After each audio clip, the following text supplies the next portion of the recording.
I saw that the Waller family dug up another grave today. Yet again, they've sunk thousands of dollars into the hope that they'll find their son, Alex.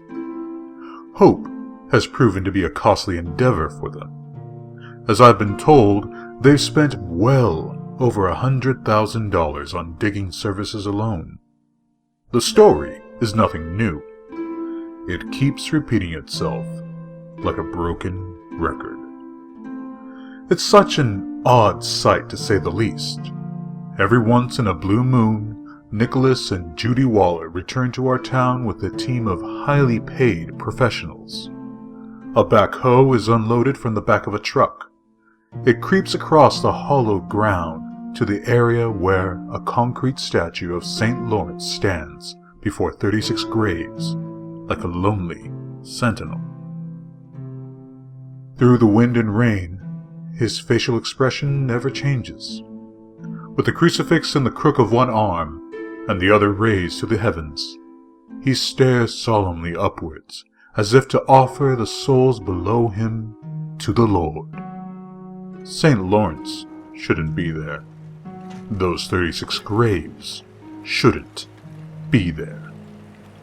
That theater fire should have never happened. The beastly machine revs up its motor and fills the air with clouds of diesel exhaust that's as dark as coal. Scoop by scoop, the machine slowly claws away at the earth like a tired animal desperately trying to escape the trap. First, the sod is ripped from the ground and tossed to the side. Soon after, a few bucketfuls of topsoil is piled up alongside the grave before another pile is made with a caramel brown clay. While the digging happens, Nick and Judy stand close to each other while quietly praying and singing hallelujah in hopes that this hole will be the last they will ever have to excavate. Suddenly, the machine pulls up a unique mixture of earth, one that is composed of clay and soil that is black as pitch and rich with decay. The hired men now know that their work with the machine is done, for the time being, as they send it crawling away from the grave.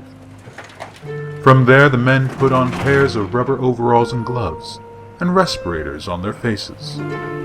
They then descend into the hole with their shovels. Like a volcanic eruption, scoops of soil spew from the hole until the dull yet loud sound of metal sticking wood is heard. At a slower pace, dirt continues to fling from the open grave. In time, one of the men climbs out of the hole and retrieves a bundle of rope from the truck.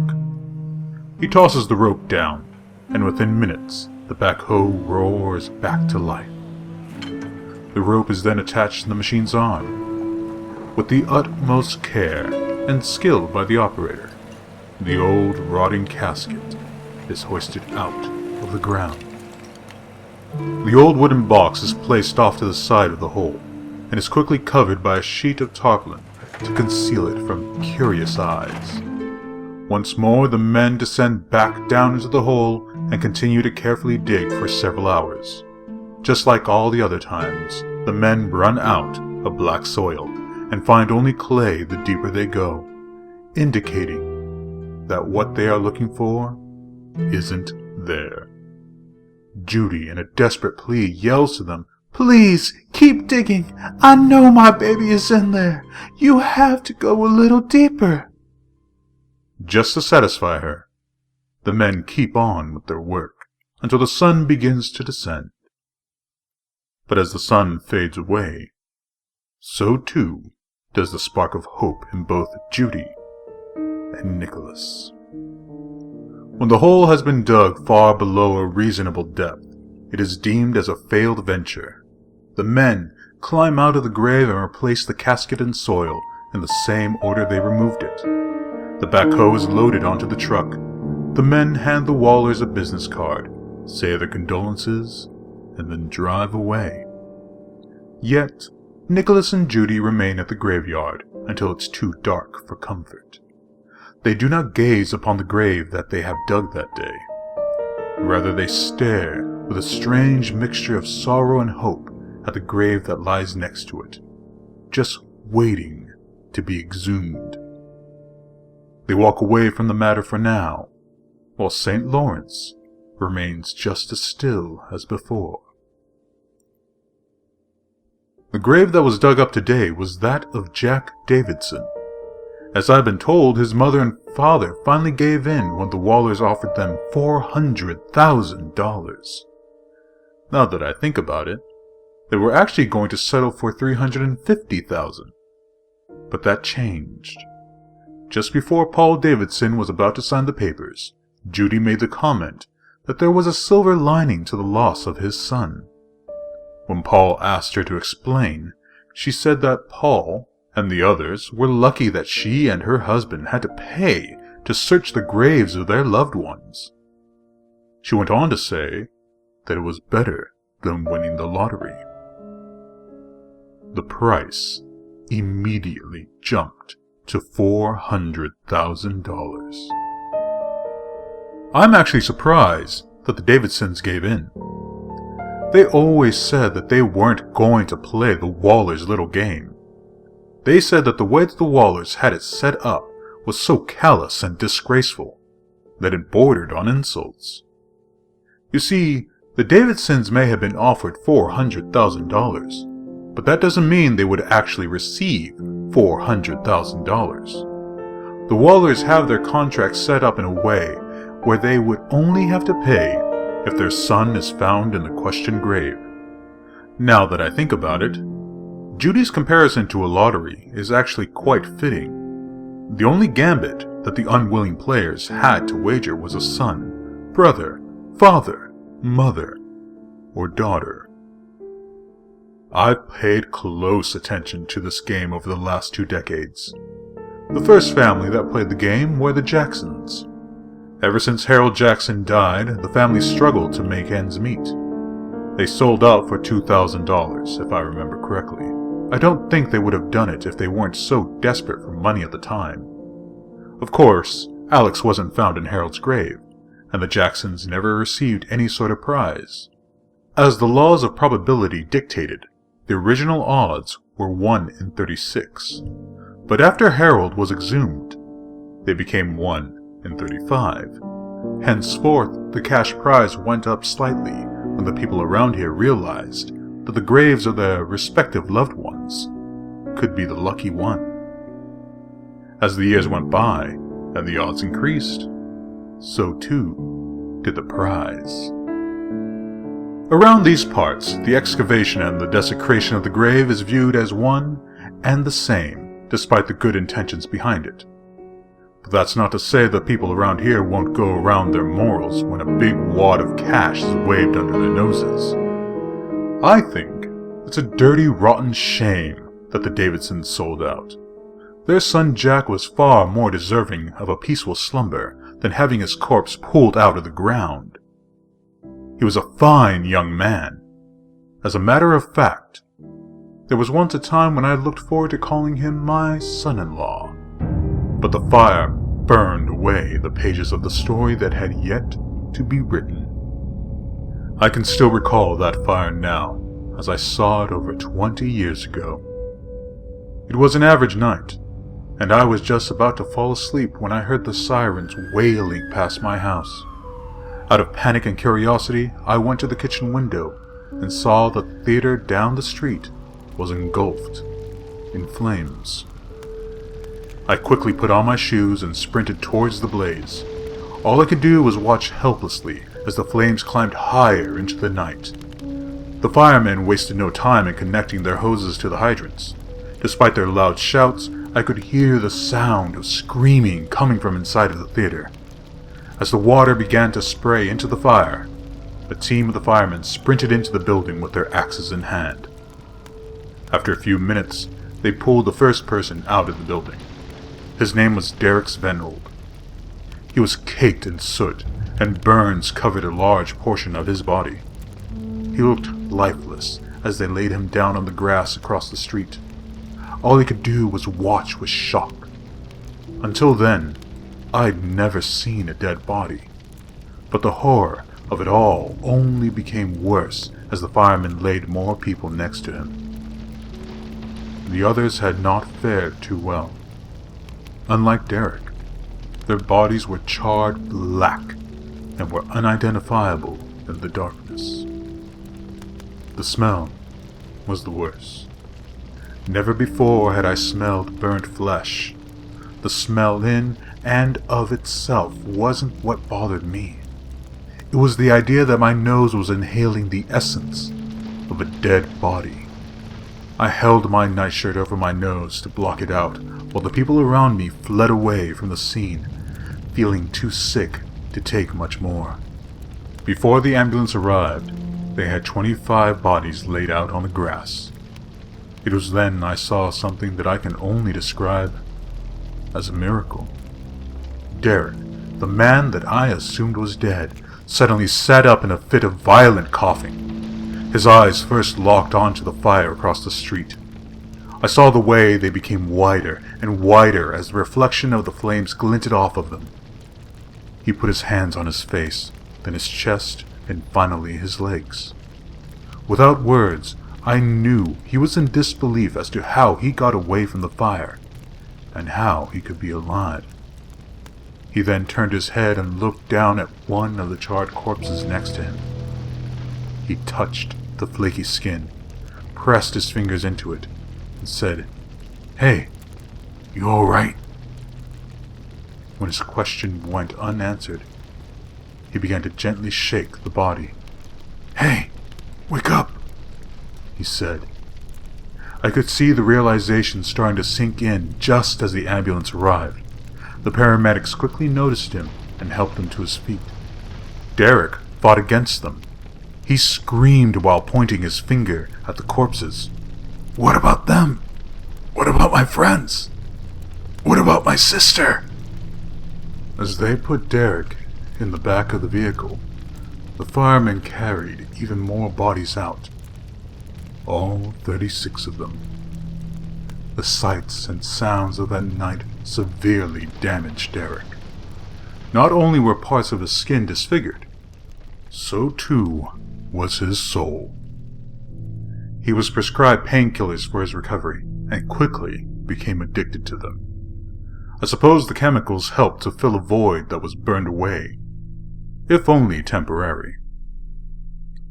I wanted to help Derek any way I could in the months that followed. I'm not a specialist in mental health, but I know that lending an ear can make a world of difference. With a great deal of compassion and respect, I asked him what it was like. I asked him how he felt about it all. Oddly enough, he told me a story that seemingly had nothing to do with the fire at all. But after telling me, I realized it had everything to do with it. When he was only a child, one of his chores was to empty the mousetrap in his father's garage. It was one of those live traps, the kind that is made from galvanized steel and has little air holes punched into it. The idea behind these traps is to catch multiple mice without having to constantly reset it. Eventually the mice would be taken out into the wild and humanely let go. At least, that's what the advertisers sell it as. Instead, most people, like Derek's father, would have a rope tied to the trap so that it can easily be recovered from a body of water. That was Derek's duty. Once a week, he would take the trap down to the river and toss it into the water. He said that he remembered the way the mice would squeal and thrash around as the trap sank into the river. Their little claws would scratch against the metal as every single one of them fought to keep their mouths in the disappearing air pocket. He said it would take about 10 minutes before the air bubbles would stop coming up. When the job was done, he'd pull the trap out of the water, dump the dead mice, and put it back in the garage. At the end of this little story, Derek said, "That's what it was like to be stuck in that fire. Everyone in there was trying to claw their way out. People were being stepped over, bodies were washed in flames. All I could do was watch as the people around dropped, one by one." Trying to be helpful, I told him, "There's a reason why you survived, Derek." He then gave me a look that bordered on annoyance and anger. "That's what everyone tells me. I don't know why in the hell I should have lived while the others died. I've talked to therapists, preachers, old folks, and people like you. You all tell me that I have a purpose in life. You all tell me that there's a reason I lived. But none of you can tell me why. I'm surrounded by blind people. They tell me I need to find the light switch, but the damn light switch isn't even there. Maybe I've been given the gift of life. If I had it my way, I'd give it to someone else. I sure as hell don't know what to do with it." It was only a couple months after our conversation that Derek overdosed on pain meds. Unlike the others that died in the fire, Derek's passing went quietly. The last victim of a disaster is rarely mentioned after all. I don't think that he would have wanted any recognition either. I remember how much it tore him up to see the aftermath of the fire being played over and over again on the news. Indeed, our little town had its 15 minutes of fame, albeit the notoriety was neither asked for nor desired, especially when our 15 minutes turned to an hour, a day, a week, a month, and finally, a year. It wasn't the fire that gripped the attention of the newsmen. Oh no. They focused on the one person that didn't die in the fire, and that person certainly wasn't Derek. I suppose it's noteworthy when the son of a wealthy family goes missing without a trace. And that son was Alex, son of Nicholas and Judy Waller, and a son of a bitch if you listen closely to the hushed whispers around town. There really isn't much to say about Alex. He was a college kid that took up residence in our town for 2 summers. It seemed like his favorite pastime was to indulge in the fiery burn of whiskey, as his favorite haunt was the local bar. As sure as a dew-covered flower finds the morning sun, nighttime would find Alex wasting away in a corner booth. You could almost set your watch by his routine. At around 8 o'clock every night, he'd leave his apartment above Nix's garage. He'd venture past the old Catholic church, the graveyard, 2 blocks of homes, the theater, and would finally end up at the bar. When last call came at 2 in the morning, he'd make the same journey back, only in reverse, while stumbling and staggering the entire way. The fact was well known, and quietly talked of as gossip amongst ourselves when he was out of earshot. Normally, this type of behavior is overlooked by us townfolk. After all, we already have our fair share of bottle-dwelling persons. Like the Bremer brothers, the proud veterans that proudly show their battle scars from the war, even if the wounds are in places where no one wants to look. Even our mayor keeps himself in good spirits. An outsider might see this as a problem, but we actually get a sense of safety from it. I mean, the man can hardly find the wallet in his own pocket, let alone someone else's. The complaints made about Alex's drinking habits were not the main issue. It was just another thing to talk about with the spicy indulgence of gossip. There were other things about Alex we did not take kindly to. For the sake of politeness, I will not say where Alex hailed from, but I will say that his upbringing did not correlate with our own. As I remember Alex, all I can recall is a snide young man that refused to adapt the long-standing traditions of our little social order. These arbitrary social laws have never been formally written, bear no legal standing, but are heavily instilled by the wrath of a father's belt. I'm led to believe that the Waller's idea of normalcy finds ours backwards and barbaric. These are the 3 laws of our little culture. Never touch another man's money, and never touch another man's tools, and never touch another man's woman. whether it be his wife or his daughter. Alex was the worst offender of the third. As the way it is seen around here, the best way to deal with a feral dog like Alex is to drag it into the back alley and thrash it around until it scurries away with its tail between its legs. The method behind the madness usually works. I say usually because it certainly had no effect on Alex.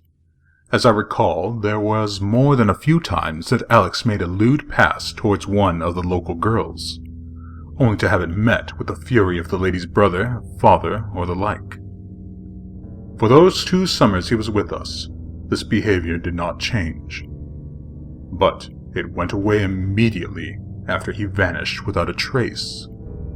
I don't think the general public really noticed his absence at first. That theater fire clouded every mind like a morning mist looming over the harbor before the storm. I don't think anyone can be blamed for not noticing. It's especially sobering to see 36 graves being dug in advance for the ones you knew. 36 may seem like a small number in and of itself, but when it comes to the matter of death, it's a lot. I remember watching all 36 of those graves being dug. The first 2 or 3 didn't seem like a big deal. They were just holes. But to see so many blurred the lines of reality. There was so much dirt scattered around that each individual hole seemed to blend in with the other. In a way, it reminded me of a mass grave that was dug in the heat of war.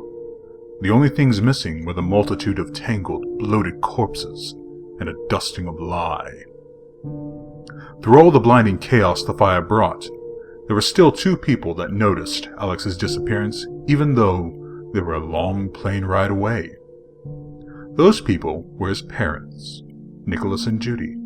As mothers and fathers usually do, they called and sent Alex letters on a weekly basis. When Alex failed to return either of these things for 2 weeks, they became suspicious. Then after a month, they dreaded the reasons why. The Wallers sent our sheriff to check on Alex at his apartment. After several knocks on the door at several different times during the day without a reply, the sheriff had the landlord open the door. What they found, of course, was nothing out of the ordinary. There were no signs of Alex, or any sinister hints to his whereabouts. It simply looked like Alex stepped away from his home for a while and could return at any moment. But he never came back. Of course, this was all newsworthy material, and it didn't take long for a flood of volunteers to come search for him. For weeks they walked in a line through the fields and woods with no results. These searches soon stopped, when Jeanette Thomas revealed what she allegedly saw one night. What Jeanette had to say about the matter completely trumped all the theories to Alex's whereabouts. The story itself is shaky at best, but it's the one the Wallers believe beyond a shadow of a doubt to be true. She supposedly saw Alex being murdered with her own eyes. According to her, it happened 2 days after the theater fire. She, like many others, took to the bar after the horrible disaster. Many sorrows were drowned that night, including her own. You see, she lost a nephew in the fire, and the presence of alcohol and good company helped heal the wound. She remembered going outside to have a cigarette when she saw Alex strolling along on the sidewalk. He was clearly intoxicated, like usual. The sight would have been brushed off had it not been for a particularly haunting detail. She saw a figure behind Alex as he walked. Alex was completely unaware of it, too. While Alex sang a happy song off-key, the person skulked ever so carefully behind him, occasionally ducking into an alleyway when the opportunity presented itself. The person followed Alex for several minutes until they passed by the graveyard. The mysterious figure then veered into the darkness of the yard, where the 36 graves were dug in preparation for the next day's massive burial. Just when it was thought that the person had long since left Alex alone, the figure suddenly burst from the shadows of the graveyard. He or she was brandishing a shovel. There was not a word spoken between the two, save for the brief scream made by Alex before being struck across the head with the shovel. The blow knocked the young man over, and he was motionless. But it didn't end there. The assailant continued to mercilessly beat Alex with a shovel over and over again. When at last the killer seemed exhausted, Jeanette quite clearly saw Alex being dragged into the darkness of the graveyard. Beyond that, no one is sure what happened. This all led to a very thrilling theory made by Jeanette. She assumed that Alex was buried in one of the already open graves. It made perfect sense, too.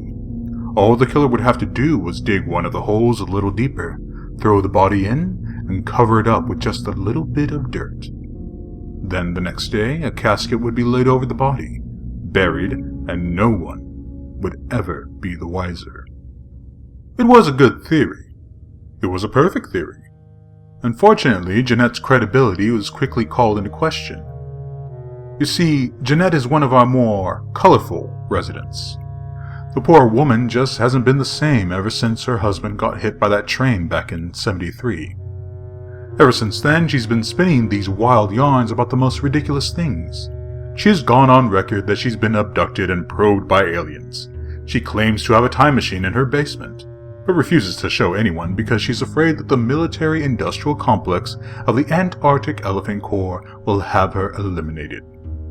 And to top it all off, she didn't bother to tell anyone about what she saw that night until 3 months after it happened. The lawmen may not have given her account much credence, but the Wallers sure did.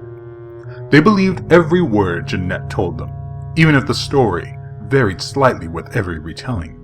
Henceforth, the Wallers became absolutely convinced that their son was buried beneath one of the caskets where St. Lawrence stands scarred. It did make perfect sense after all. There was just one problem. Neither the Wallers nor Jeanette knew which grave it was.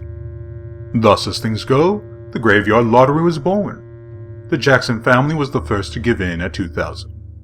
The casket was dug up and nothing was found. They then moved on to the plot of Jeff Thomas, and his surviving family didn't budge until they were offered 30,000. The price just kept going up from there on out. I would have never imagined that the Wallers could have ever offered a family like the Davidsons 500,000. There's been whispers going around town as to how much the Wallers will offer to dig up that one last grave, the one that has been left untouched for the past 20 years. Some say they will offer $1 million before a deal is made, and others argue that they will never make an offer considering that their finances have since gone to hell. But that's been said before, and it's been proven to be false. I think it's just so strange how people are willing to donate so freely to such silly causes. Then again, Nicholas Waller is a salesman by trade, and selling such a thing just comes natural. I remember when he was interviewed on the news. He talked about how his son made the Dean's List for 3 straight years. They showed a lot of pictures of Alex when he was just a little boy, still wet behind the ears and shitting his diapers. You know, the usual bullshit. It makes me wonder if the Wallers would have stopped looking for their son if they knew what John Leroy knows. I'll go out on a limb to say that they'd be ashamed of Alex if they knew his dirty little secret. John has only told this little tidbit of information to a select few people. And when I say a select few, I mean a very select few. As far as I know, maybe 4 people know about this, myself included.